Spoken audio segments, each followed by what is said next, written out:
Ayan. Magandang umaga po sa inyong lahat. Nandito po tayo sa ano bang street dito? Malbar Street.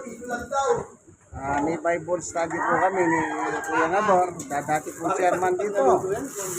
Barangay 94, Tony, District 1, Tondo, Manila. Meron po siyang konti negosyo. Ayan po, mga ayan. Paninda para sa panganda. Kasi po magpipiesta ngayon at bukas. Ngayon at bukas ang piyesta. Dito po sa Tondo.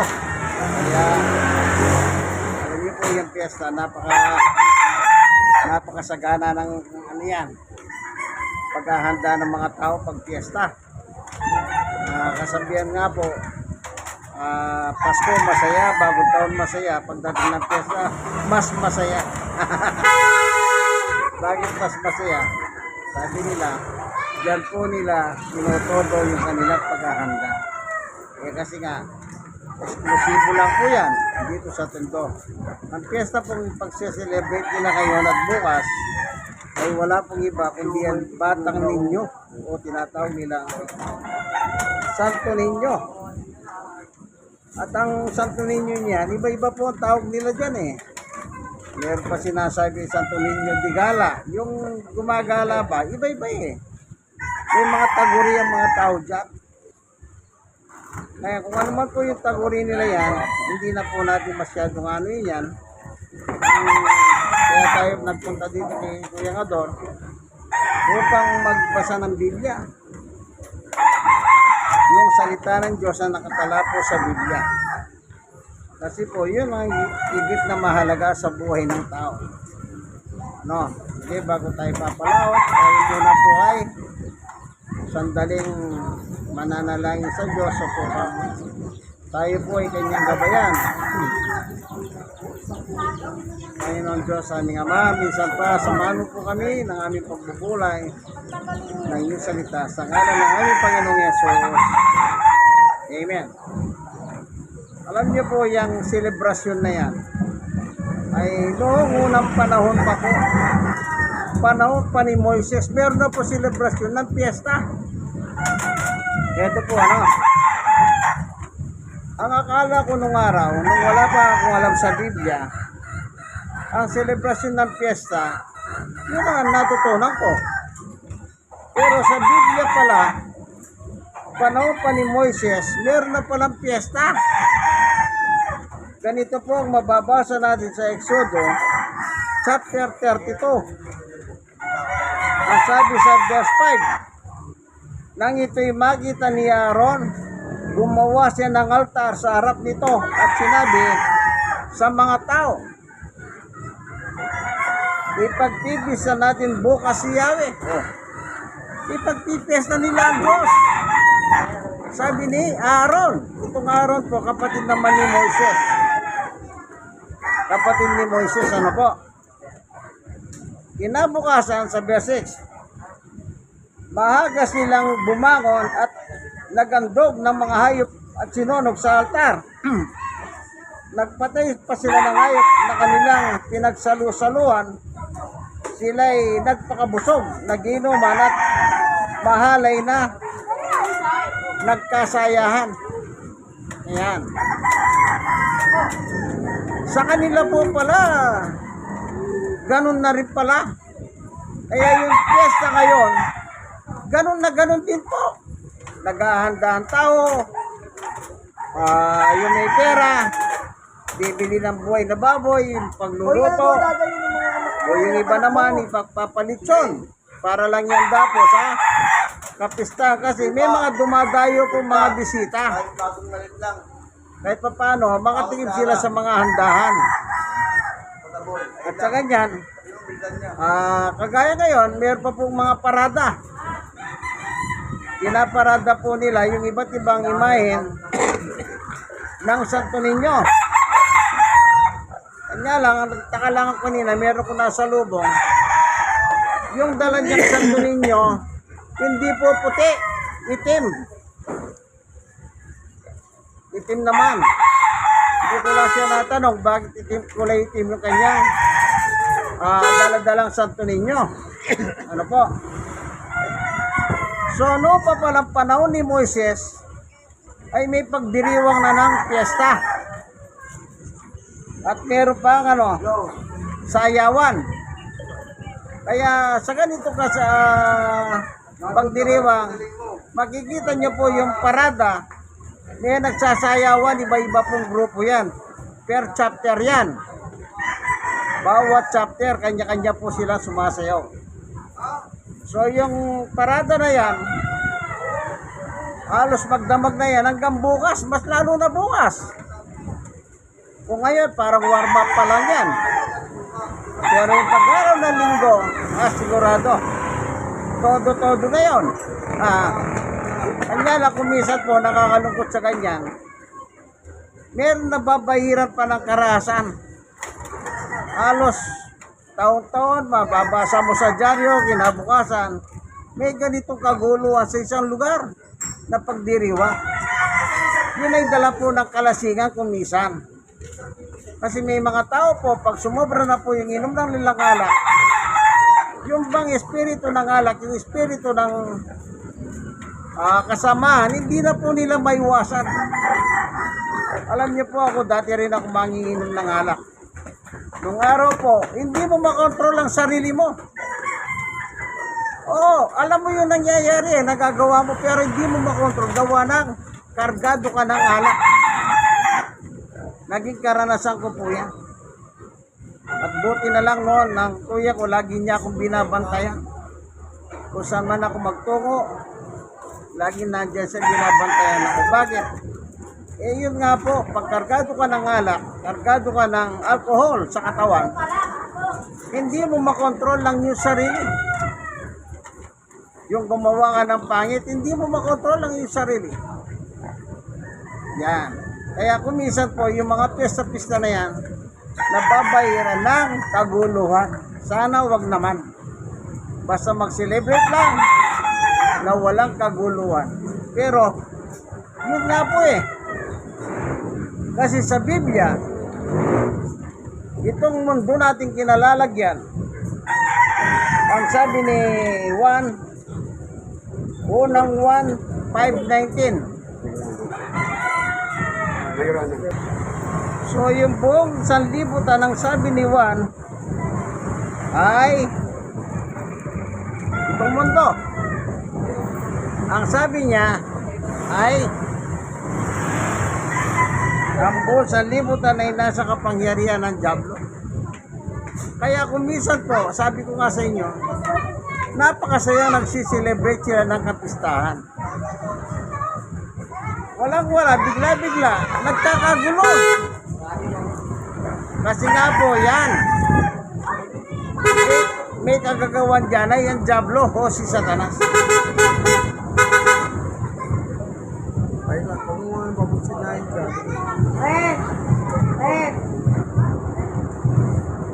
Huwag bubutsina.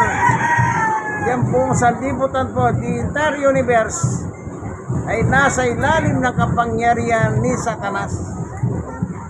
Kaya lahat ng gustong gawin ni Satanas, nagagawa niya sa isang tao.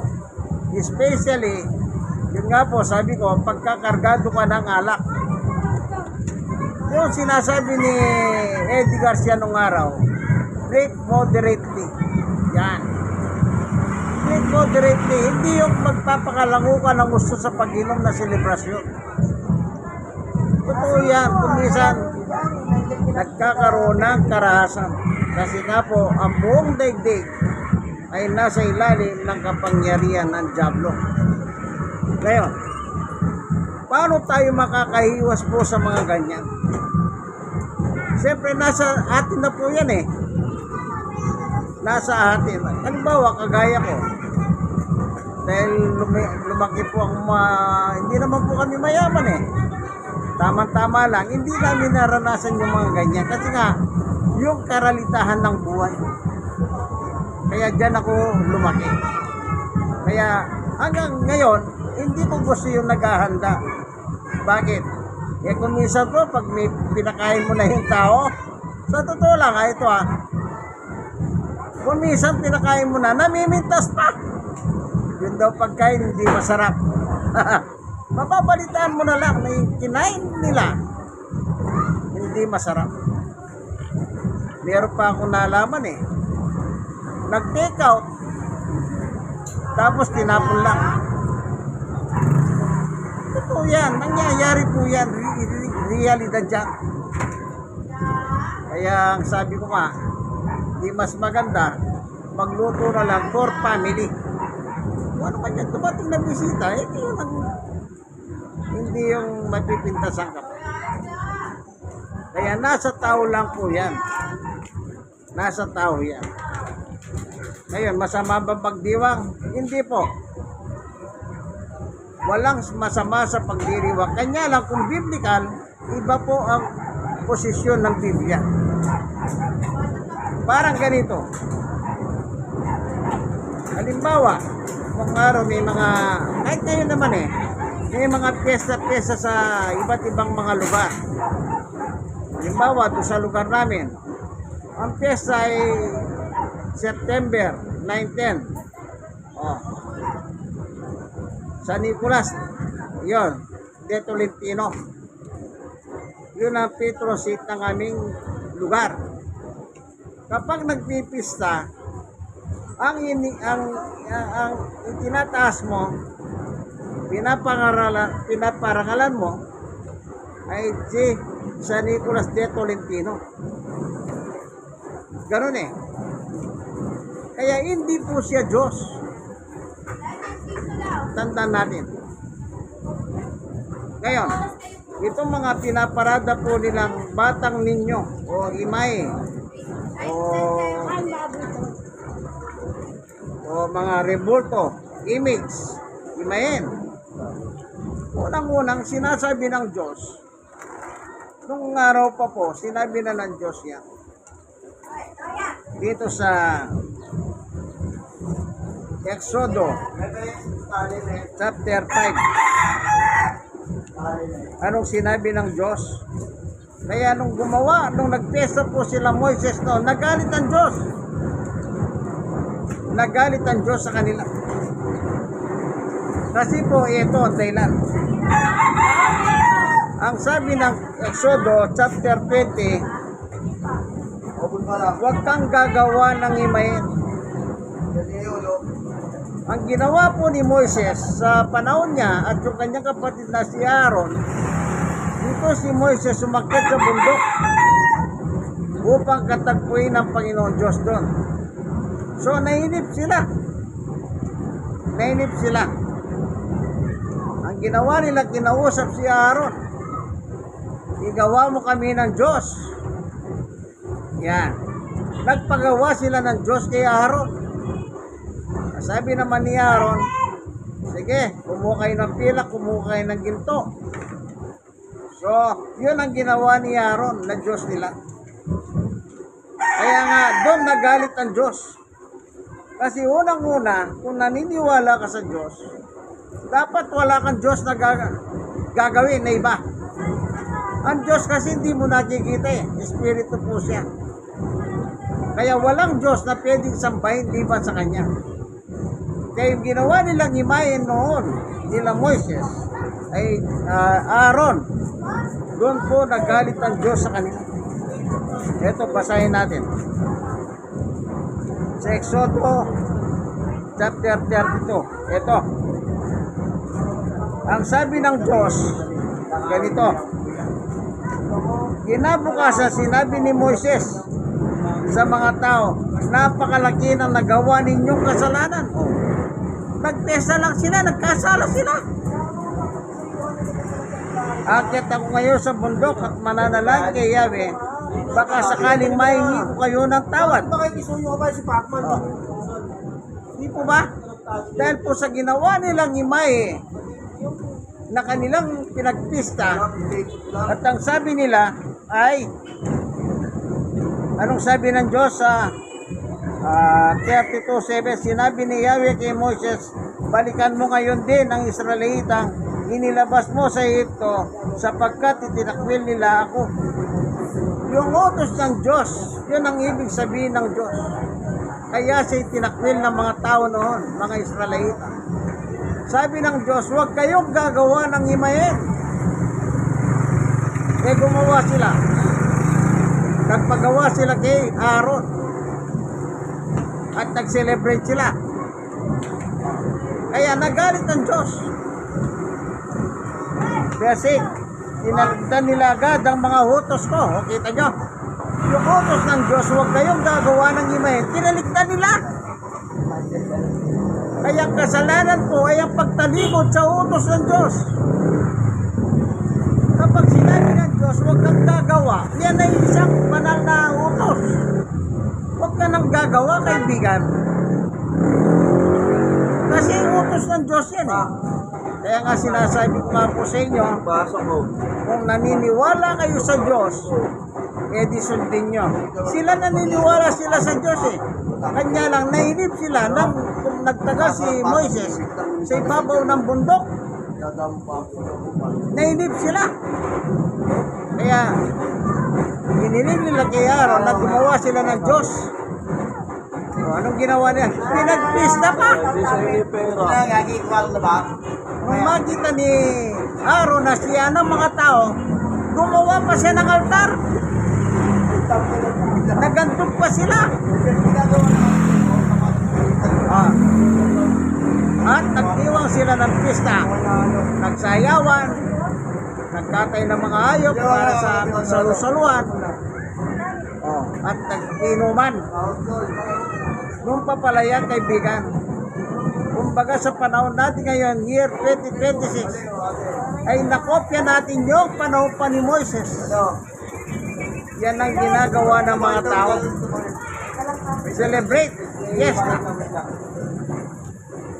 Eh, palibasa nga po, wala pa ako alam sa Biblia noon. Pero ngayon, meron na. Siyempre, sinishare ko naman yung nasa Biblia.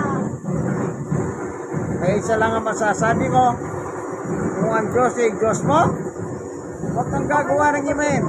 Maging ang Panginoong Yesus po, hindi naman niya inutos yan eh. Maging ang panahon ng Panginoong Yesus, wala po siya inutos na ganyan. Tignan nga natin dito sa gawa kung ano nakalagay. Sa panahon ni Pablo. Po, ang sabi rito, ito. Ang sabi ni Apostol Pablo, gawa 17:29. Sapagkat tayo mga anak ng Diyos. O yan. Kung naniniwala po kayo sa Diyos, ito ang ibig sabihin ni Pablo. Huwag nating akalain na kanyang pagka-Diyos ay may lararawan ng ginto, pilak o bato na pawang likha ng isip at gawa ng kamay ng tao. Yan nga po yung mga imahin, yung ribulto. Kaya sinasabi ni Pablo sa panahon niya, kung kayo ay mananampalataya sa Diyos, huwag niyong akalain na ang Diyos ay nilalarawan ninyo. Yan.